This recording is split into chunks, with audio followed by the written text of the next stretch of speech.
So this week I have a small treat for you. This is one of the rare times where I'm playing and reviewing a game that I do not own. I would own it if I could though. But before I get into that, some backstory. When I was in the army, stationed overseas, I had a lot of free time on my hands. Once the workday was done, myself and 8 other guys would huddle around the TV and play Madden 2003.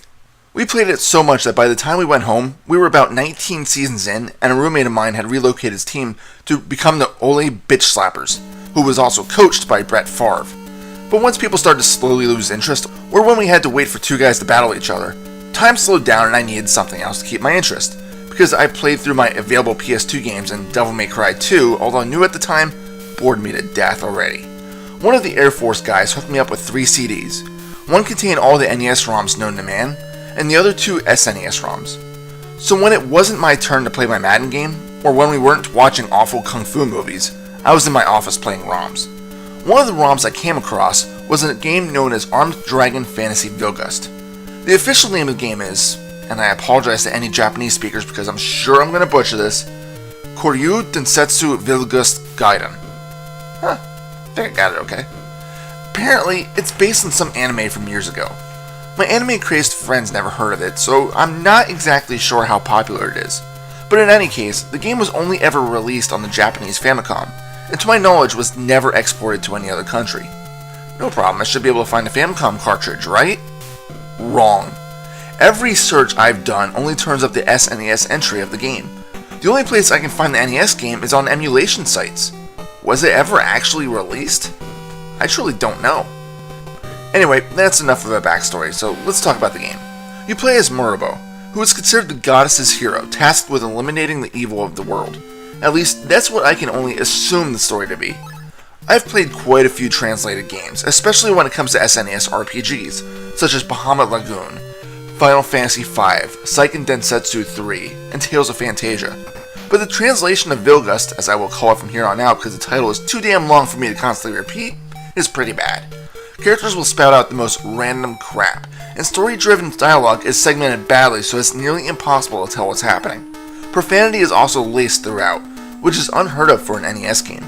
Hell, when defeating an enemy, it'll say something like, Muribo kicked ass. Okay then. And it gets worse the further into the game you go. Not to mention that whoever did the English translation must not have been the best coder or didn't care, as random letters and numbers will appear at times, such as during level ups, which I can only assume was leftover characters from the Japanese side of things. Again, I'm not a coder, so I really don't know if that's true, but that's what I'm going with. Even with this though, I also read an article on a ROM hacking website that stated that the original game had these quirks too. According to the romhacking.net description, the cursing was prolific, the townspeople often say the same things, like the speech was simply cut and paste, and the chiefs were all called Butterfly. Very strange indeed. Again, I'm not a translation expert, but things definitely feel off. So let's skip the story and move on to the gameplay. It's a standard overhead RPG, where you have to move Muribo and his friends, once he meets them, around the world, interacting with NPCs and taking down evil. Characters that join your party typically start off badly underpowered, and can be killed easily until leveled up a bit. These characters range from Sylvie and Lucia, 2 women warriors that fight with their fists, Lemmy, a priest, Lita, a sword wielder, and Bostov, who rocks because he throws the only ranged weapon in the game, a boomerang. Most of these characters get magic of some sort, which I didn't use often, other than the healing magic. Your main character, Muribo, doesn't get this pleasantry, but his slow speed is negated by the fact that he's a devastatingly hard hitter, and most attacks that go his way will only do 1 point of damage. Before I get to talking about the progression of the game, I want to talk about the combat. It's fairly unique for an RPG, other than maybe Zelda 2. So here's how this works. As you're walking around the overworld or dungeons, you're bound to get into a fight. The game then pops up with a menu and a pie chart, sectioned off into 5 different pieces. Each piece corresponds to a different monster, and each of your party members are assigned a different piece.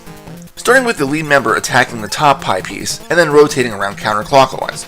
Before a fight begins past this stage, you can usually choose to switch around party members to help your odds of being successful. Once you get to the state that you're comfortable in, you begin the attack. From here, the game changes to a 2D perspective. This is where the game resembles Zelda 2. You move your character around on the single screen and can jump and attack. Using spells is done by pressing select, choosing the magic option, selecting a spell, and then closing this out and pressing up and B together to cast it. I've never actually figured out how to use items, so don't ask me. There will only ever be a maximum of 2 enemies per pie piece, but oftentimes there will be only 1 to worry about. Once the enemy is slain, the game will show a brief message about kicking ass, and then the next character's turn begins. On a good day, this will continue until all enemies are wiped out, and then XP and gold are given. But what happens if there's more monsters than party members, or if a party member is killed? Simple. After everyone gets their initial turn, the game will go back to the pie chart to show which enemies remain. You then repeat the first steps to continue the battle. If one of your team fell in battle but they did damage the enemy, that damage is kept until the battle is over. It's a very simple system to get used to. What makes it even easier is that once you level up and use that hard-earned gold to upgrade your equipment, you'll find that most enemies can be taken out in a simple blow. You might think that this makes combat a bit repetitive, as you'd be right, but it's not that much different than, say, turn-based battles of Final Fantasy, in which you may have to fight the same enemies over and over in a dungeon by spamming the attack option. At least here you get to move around a bit as you spam the attack. If your weapons just aren't doing enough damage, about halfway into the game you'll start encountering shopkeepers that will forge your weapons. Bad translations aside, when trying to forge something past its maximum, it's a great way to increase the power of the weapons. It doesn't cost much to do, and it can make some weapons go from 2 to 1 hit kills on your enemies. The only thing I feel makes no sense is the numerical indication of how the power increased. I think it's just a random number that was inputted just to make it sound better, because power increased by 32 is better than just power increased to level 3. So there's one thing I really need to talk about that drags this game down on the rating scale: the way it progresses the plot. There's certain key triggers that will allow you to continue on in your journey. I get it, this is probably featured in every RPG. It allows you to continue on without entering dangerous territory you're not supposed to. Whether an NPC blocks your path until you get clearance from a king, a boss enemy guards a gate, or even a destroyed bridge that is magically repaired in minutes once a monster is slain. But this isn't the logical path that Villgust takes. In order to explain this, I need to explain how the map system works. So, Murbo and company are featured on what amounts to 3 different map types. You have the main world map, which actually isn't traversed as often as you think. On this map, you'll be able to enter what I would consider to be zone maps. These zone maps are also of the world, but of a more zoomed in area, almost like a kingdom or something. Inside these zone maps, you'll find the villages and dungeons of the game. Most of the areas on the world map are islands, cordoned off from the rest of the game's zones. In order to progress, at least from the start of the game, you need to get enough of those key trigger points to get the goddess to appear and transport the party to the next island on the world map, therefore almost acting like a segment to the next act or chapter. This is the way the game prevents you from moving to difficult areas too quickly. You won't encounter overpowered enemies. Instead, the game will just maroon you on an island so you can solve the town's woes and then continue on. So now for the triggers. See, this is normally when you talk to a character or retrieve a special item to cause an event to occur in the background to let you move on with the game. But it's a bit obtuse in Villgust. Triggers aren't exactly the easiest to find. You may have to talk to a special character multiple times in a row to get the story going. You might be able to enter a tower, but that boss won't spawn until you've talked to a strange guy in town or grabbed the item in a different dungeon, of which even that might not spawn until another trigger was flipped. If you don't know what the trigger is, you might be backtracking countless times until you get lucky and hit the right events in the right order. Thankfully, there's an excellent guide on GameFAQs that includes a simple trigger listing, of which I was very happy to use. Because of this though, Villgust can get frustrating to play, to the point in which random battles start to get way too repetitive. Enemy groupings don't change that dramatically unless you're switching zones, so you'll probably be hitting the same 2 or 3 groups of enemies every few seconds. And even then, you'll probably get to the point where no matter what character is involved, you'll defeat the enemies within 1 hit. I think the only thing left is the music and graphics. So, the graphics. They're bad. Not great, but not bad.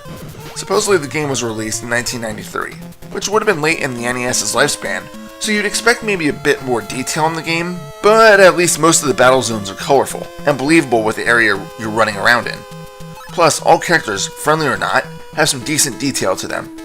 It's a shame that the animations are a bit lacking though. Most characters have maybe one frame of attack that separates them from the moving animations. Oh well. The music on the other hand is actually quite good. The town theme is nice enough, and the dungeons have a foreboding quality to them. But I do love the battle music. The menu theme is short, so it loops quickly, but at least it's not something you'll be spending a lot of time on. But the battle theme is fairly good, which is nice because you'll be spending a lot of time chopping down your foes. And the bosses of the game, even though many of them are just basic enemies grouped up together, have their own theme, which sounds fairly epic, even though, again, they'll probably be over in seconds. And that's Armed Dragon Fantasy Villgust. It's a shame that I can't find this game, either in a Famicom cart or even a repro. I wouldn't mind owning a copy. If you'd see it on the net somewhere, let me know. But as for you, definitely give this one a go if you don't mind some purely frustrating trigger points and some really bad translations. The combat is unique enough to make it stand out, if even a little bit. Final score? Let's go with a 7 out of 10 on this one. This is Reaper. Happy fragging.